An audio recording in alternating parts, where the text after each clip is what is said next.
Hello,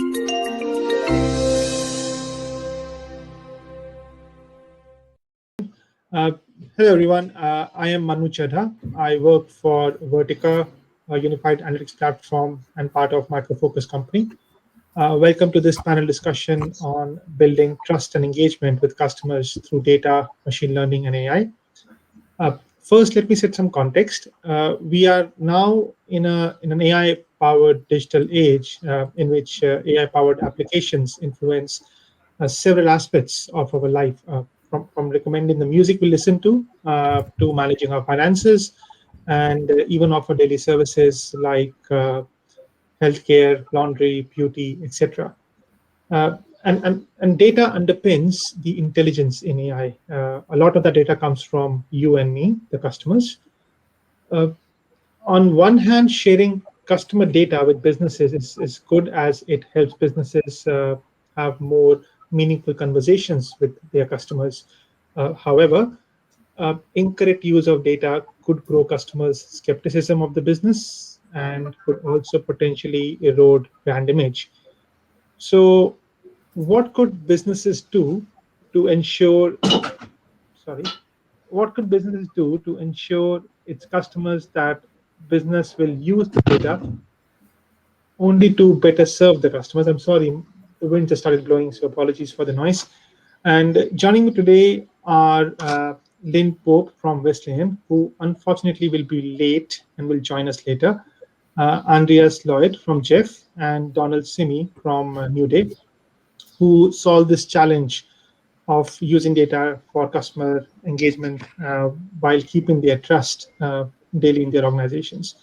And before I hand over to them for introductions, I would like to give you a short overview of Vertica.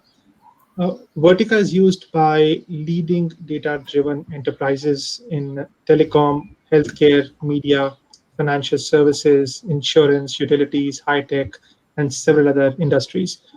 And Vertica's customers, for example, Elisa, which is a telco in Finland, Credit Mutual, which is a large bank in France, or Warta, which is an insurance company in Poland. They love Vertica for its speed, scalability, and portability in finding insights from terabytes or even petabytes of data. You could keep data in Vertica, or you could keep it externally in S3 compliant storage or Hadoop. With Vertica, you can be on-prem, on-cloud, multi-cloud, or in hybrid environments. Vertica comes with a comprehensive set of inbuilt functions, analytics functions, which considerably reduce the time to market from analytics perspective, and drives innovation, business agility, and competitiveness. And with that short overview, I'd like to pass it to Donal and then Andreas to introduce themselves and their company. Thanks, Manu. Can you hear me now okay? Yes. Yeah. First off, I just wanted to apologize to the attendees because I was actually supposed to give a talk earlier on establishing lean data function, and there was a mix-up with the timing, so I wasn't aware of Central European timing. So I've shared those slides with Philip, and I hope that he can share them with you because it tells a little bit more detail about the story that New Day, the journey as New Day have been on in this area. But yeah, New Day is one of the leading consumer credit providers in the UK. So we have nearly 5 million customers. We have our own credit cards, and we provide credit facilities for top internet retailers, Amazon being probably the biggest one. And yeah, I've been at New Day for 5 years. In that time, we've built a data science function up from, I guess there was no data science function 5 years ago. So we built it up from the ground into a quite successful production data science function now. And yeah, I guess background before that was I was a researcher at Imperial College in social networks, and then a data scientist at a social networks and analytics company. So moving into finance was a bit of a change, but it's been very interesting for years. Thank you, Donald. Andreas, over to you. Cool. So Andreas, I'm the data science team lead at Jeff.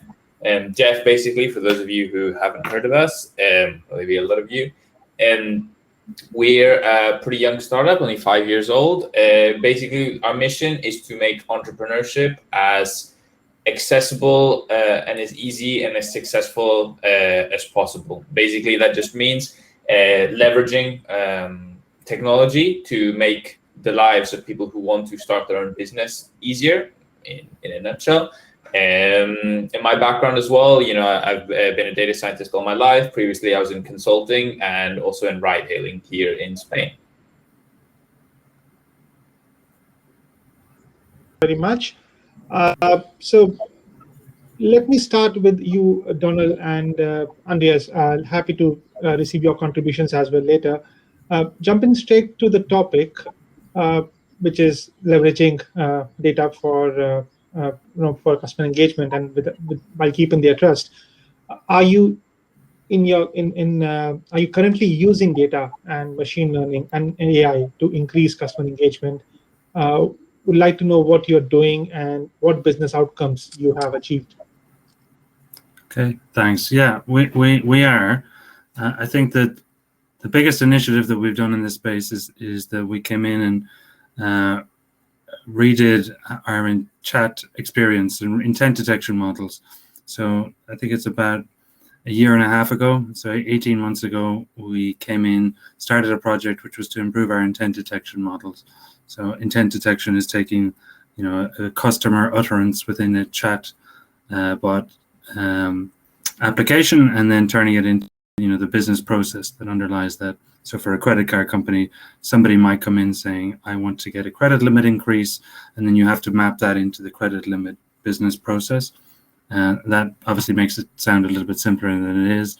That's one of the easier examples. It can get quite complex, and there's, a lot of different business processes involved. But one of the interesting things, I guess, about intent detection and the chat channel is that it's a great means of actually just listening to the customer and understanding what they're saying, and then kind of scaling that listening so that you're able to summarize and aggregate that data that the customer is saying and really do something meaningful, take action based on that. So you can see incidents appear first in the chat channel, and then we can summarize that data up and you could run event detection or something on that data. And then you are diagnosing the problems of the business using data. And I think that, I think it's, when we think of customer experience, everybody as a customer wants to be heard. And if you're coming into the chat channel, you have an issue or a problem, and you really just want that to be resolved. I think everybody probably has that experience too of interacting with a bot that doesn't understand them and just how frustrating that is. So, if you go in and you probably end up getting frustrated and say, well, just put me onto a human because they will understand me. So I think if you can have a more intelligent bot that actually can understand people, then it'll typically get them what they need quicker, and that's a real benefit.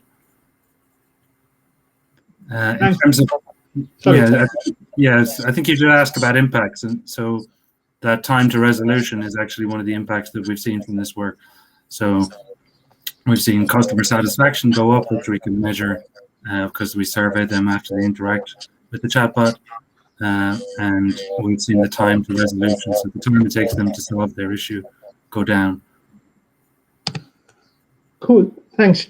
Andreas, how was it in Jeff? Yeah, so I think Donal there at the end mentioned something that's really interesting that I guess I'll kind of touch on in a sec as well, because using basically like machine learning and data to improve the customer experience and improve engagement, that's really core to what Jeff is trying to achieve, because we have this idea that we can really use data to improve how an entrepreneur runs their business, and on the other side as well, improve how a consumer, like an end customer, interacts with the business of that business owner. And we're still in that kind of phase of really actually trying to build it up. Like, it's very clear that's kind of on the horizon, but I think one of these clear things that we see, or at least I see, is the issue. And I think a lot of companies make this error. And it's kind of like reflecting on what Donal mentioned at the end, like how it really benefits. It's actually this benefit, because I think there are a lot of companies that try and build in AI and machine learning and stuff. But I think a lot of the time they don't really have very clear exactly what they're trying to achieve, or really bet on that to actually achieve this end goal.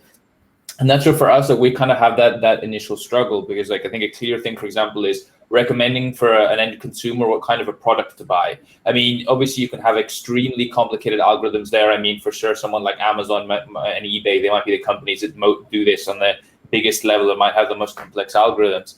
But I think it's really fundamental, something that I kind of learned in embarking on this, is that actually the key that they have is that it's really an integral part of the platform, right? To really do this. And I think that's kind of what we're mainly struggling with right now, is to like, well, not necessarily struggling, but experimenting with, better said.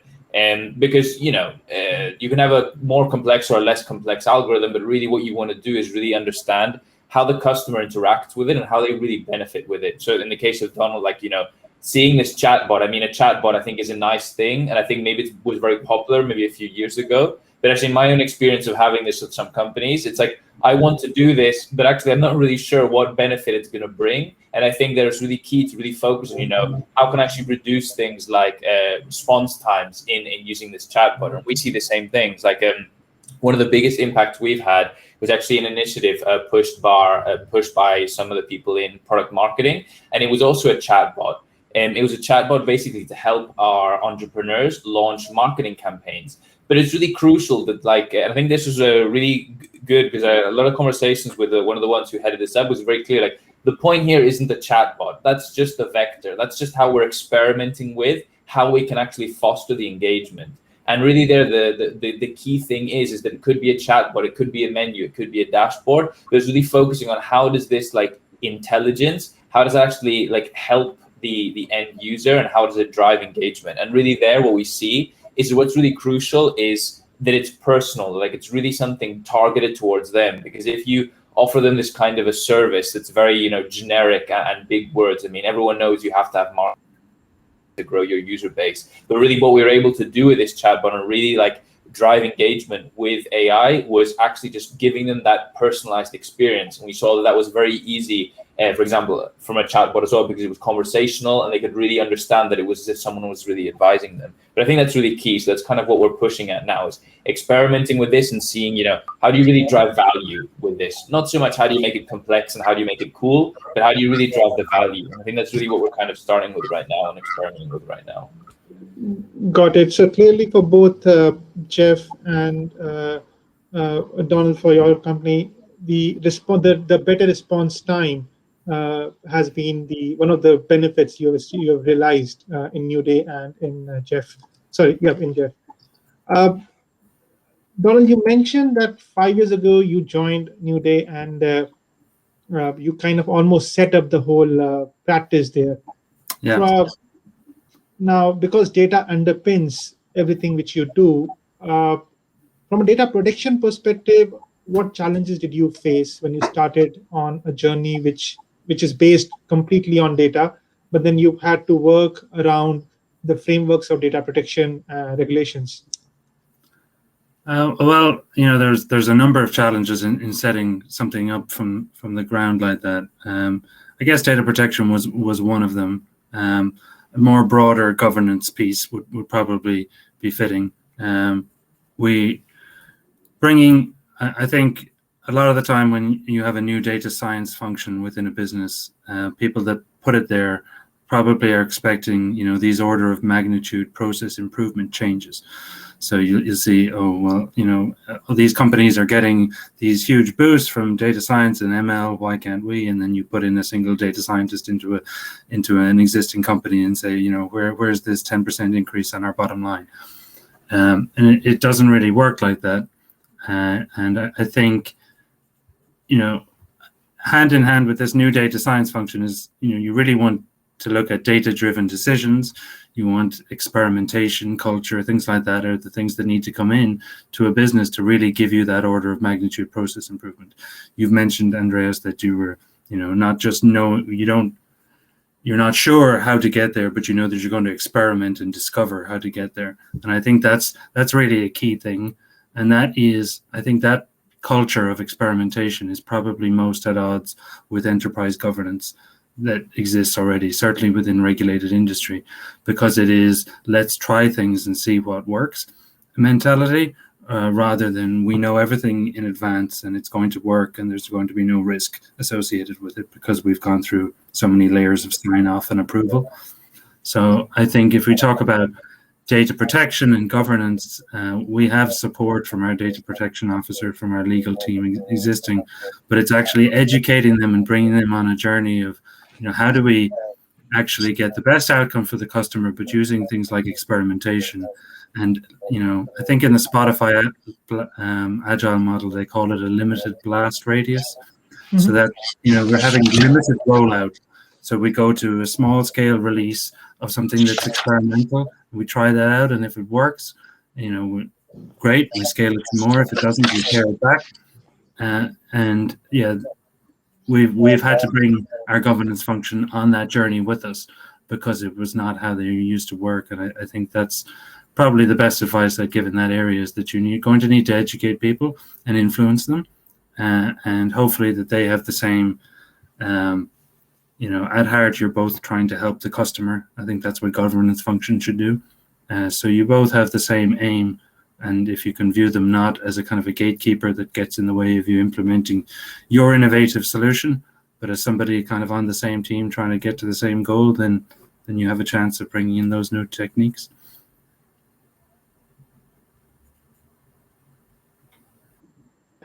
Andreas, similar challenges or different set of challenges for you and Jeff? Yeah, I mean, I think it's a little bit of a different context, because I mean, maybe Donal's at the point in the 5-year journey, and we're just starting it. So I think the kind of challenges are slightly different, but for sure, I think a lot of it is similar. I mean, I think this whole idea around, experimentation is really, I think it's really, really key, because at the end of the day as well, I think when you come to data, and maybe this is the kind of thing that a lot of people don't understand, but I mean, the very first intent you have will actually achieve a lot of the end value you want. And actually, it's like this first try that can be really the hard thing. And then from there, it's easy to optimize.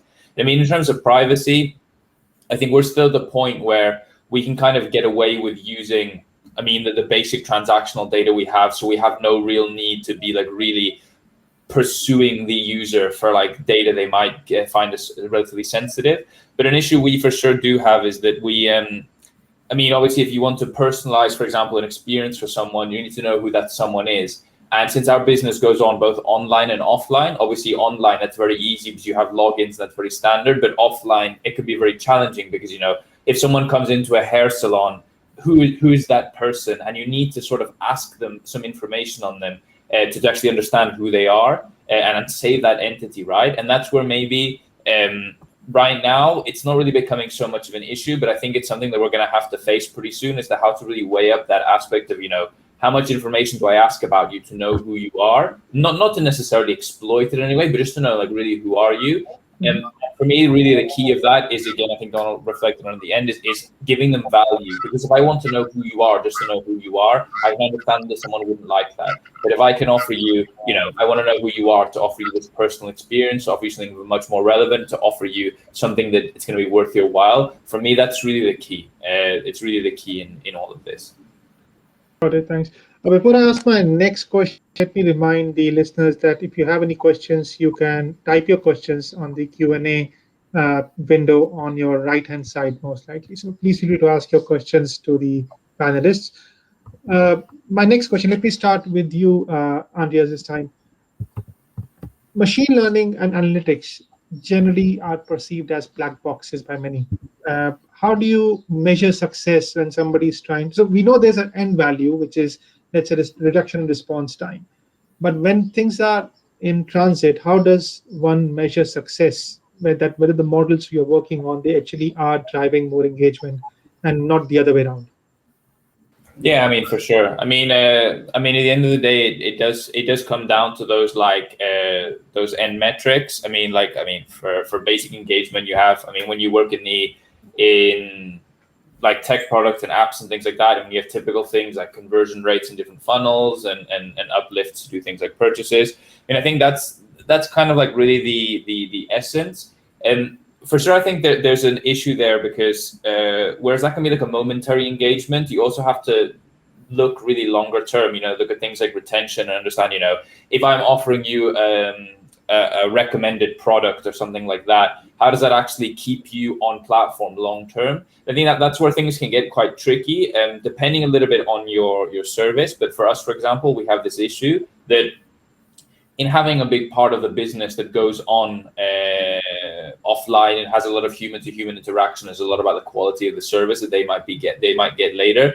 It can be very tricky to really link together what we might be doing on a platform side and on like a machine learning side, and really how that improves retention long term, because there can be so much noise between those 2 points. And I think that's really where we can struggle. And I think to kind of get around that, I'm a big proponent of, like, when you set objectives, when you set these metrics, you have to be very clear on what can you as a team actually impact.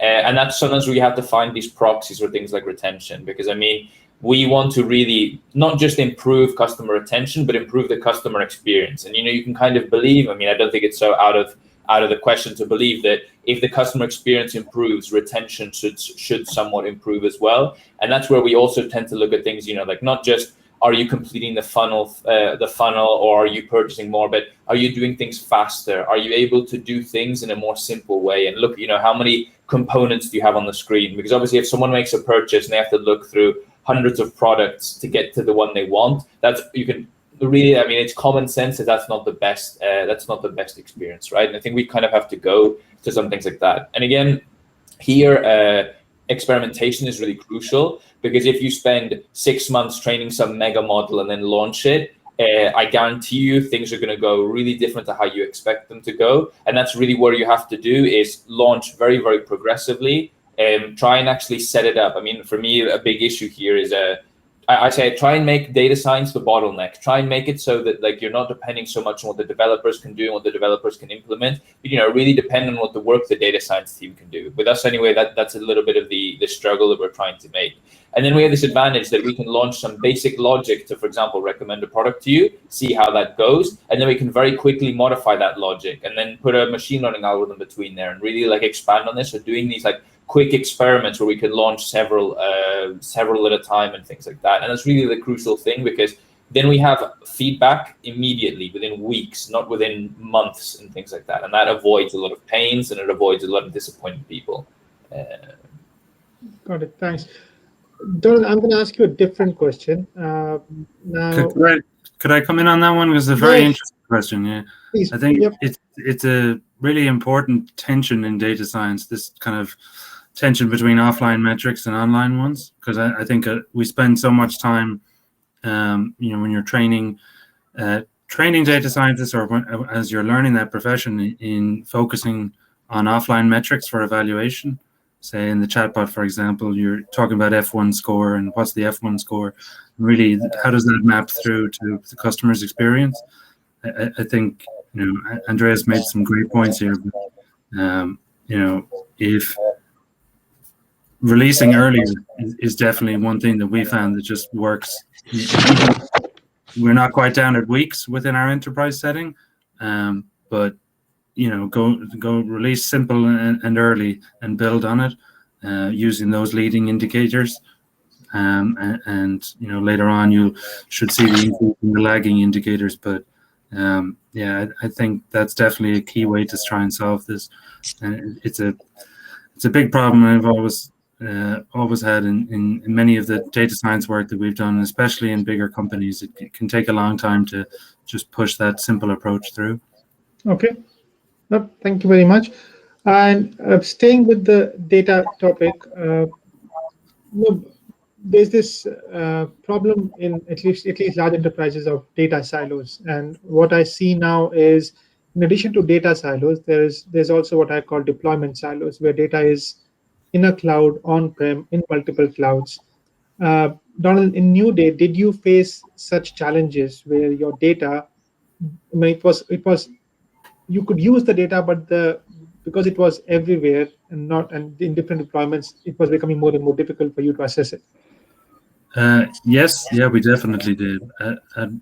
So New Day have now moved all of our data into public cloud, and all of our customer data as well as analytics data. So we're one of the first companies and first major UK financial services companies to have done that. But that wasn't easy. And we now have a multi-cloud deployment setup, which is challenging in its own right for analytics.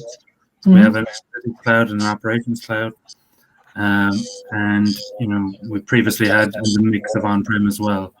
So I think you want querying data and access to data to be easy, and you want it to be discoverable for data scientists and for them to be able to kind of access your whole estate of data.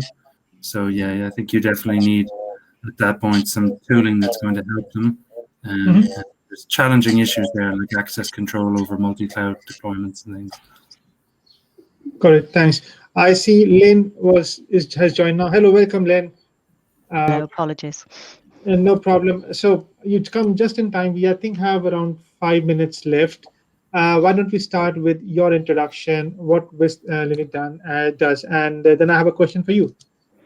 Yeah, sure. So apologies to all for being late. Board was knocking. I'm the head of data analytics at Wesleyan. We're a specialist provider in segment for doctors and teachers for financial advice. A lot of face-to-face advice on there.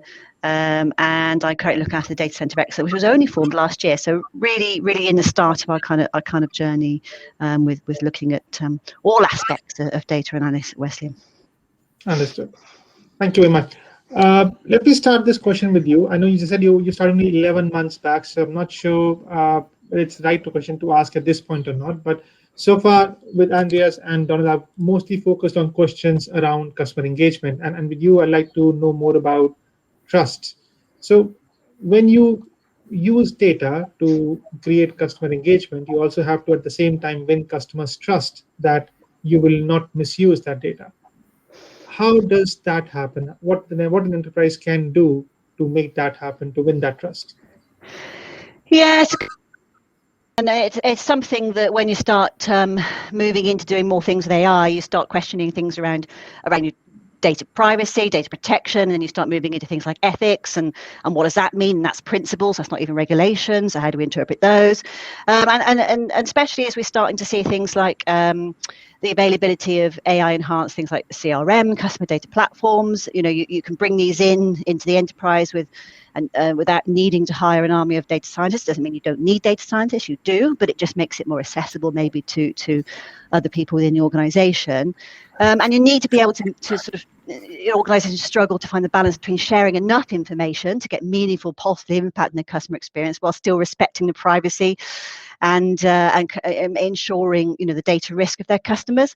And something I've not had to do here, but something I've definitely done previously is with the availability of sort of more products, off-the-shelf products, right? If you haven't got a whole army of data scientists, suddenly you're moving your AI and ML capability perhaps out into either third party or into an off-the-shelf box or product. And what does that mean? What does that look like? It suddenly becomes a black box. So you need to be really clear on satisfying yourself around your data protection. And if you look at organizations like the ICO, they've written many papers on the subject of this. How do we mitigate the risks? But essentially, it's just you need to apply the same sort of principles that you would apply to any other project, to anything like AI. So, are you treating your data fairly? Is it lawful? Is it transparent? Do people understand how data is being used? Is it kept secure? And one of the really key things for me that I learned in a previous organization is you need to consider that data protection at the early stage. Yeah, the mitigation of risk comes at the design stage. Don't leave it right to the very end and you've done some really exciting models and then you've got, am I actually using the data and am I satisfying data protection? Is it even ethical? As we started to even move forward with things like ethics, you're starting to see things like ethic councils come, things like that, and principles. So there's an awful lot of things to consider and understand when you're sort of dealing with moving into these types of things. So for me, it's about thinking of those things earlier and making sure it's clear and understood by anybody that's starting to build these types of models, especially data scientists and that kind of thing. Anybody else want to come in and put a different perspective? I don't have a different perspective. I think that was great. I think one thing that I think it was the Twitter terms of service use this when you're actually analyzing their data. They just have one of the key rules that they have is don't surprise users. I think that's a really useful one, and it's one that you can always remember as a data scientist. If you're working on something and you think your customers or users would be surprised to know that you're doing this, then you're probably not in an area that you want to be. And I think that's a kind of, having simple guidelines or, that people can work to, it just makes it a lot easier. And I think you can help enforce that right through it's all the topic in the data literacy, data fluency programs, which is something we're doing here. I mean, right at the beginning of that, we've sort of a board, then we're exec, and then you've got to move down to what that means, because you have those principles, but then you've got to help and support those people in understanding how they can apply those. And that applies to anybody around the organization, right? We should be thinking about data ethics, whether you're doing AI or ML or not. It's just that helps drive the conversation a lot more, so to speak.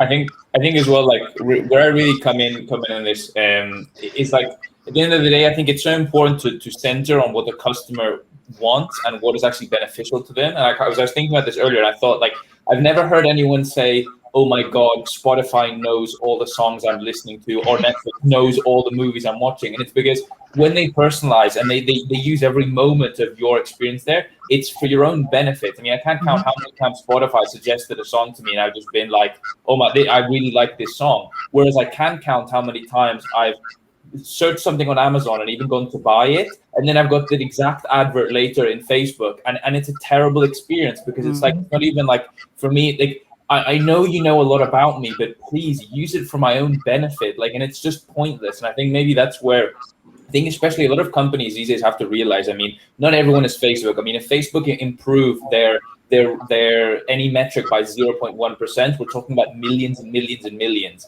And like basic conversions and even clicks. And even some of the biggest companies these days aren't like that. And I think we have to really realize that taking the first step in data will get you so much of that value, and really taking the issue and getting a 1% increase for an exchange of so much extra data that you need to do that. You have to really just weigh up the options. Like, is that really worth it? And I just think a lot of the times it just isn't, because that is how machine learning works. The first 5 variables you put into an algorithm will get you 95% of the performance, and everything else you put in after that is just going to be really, really marginal. And I think that you have to just weigh it up. Is it worth having a really complex terms and conditions and having lots of ethics councils and blah, blah, blah to really improve a click-through rate to something 1%? Like, I mean, if you're Facebook, maybe it does, but even if you're a huge, like, national bank, it might not be. Like, honestly, it just might not be.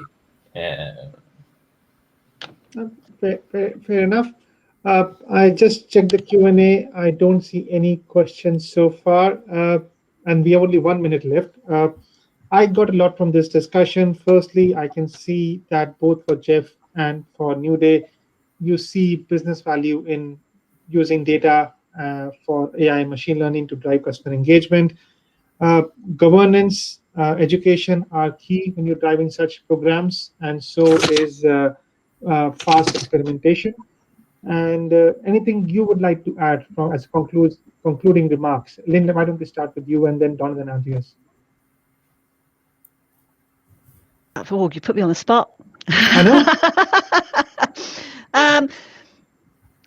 I think Andreas said it. You've got to size up for where you are right now, where you're on that journey and the size of the organization. We don't have ethics councils. We're not there yet. It's just not appropriate at the moment. We're only starting to explore that. Previous organization, we did. We were really starting to move forward and understand what that meant and offer a customer a choice. Being a face-to-face organization, the last two actually, customer advice, financial advice, or face-to-face, it's about that choice. And that was what's important to us. And we're just evolving as we go. We're not coming up with massive governance things and councils. It's like, let's be sensible about our approach. So that was a good summary from Andreas there. Yeah.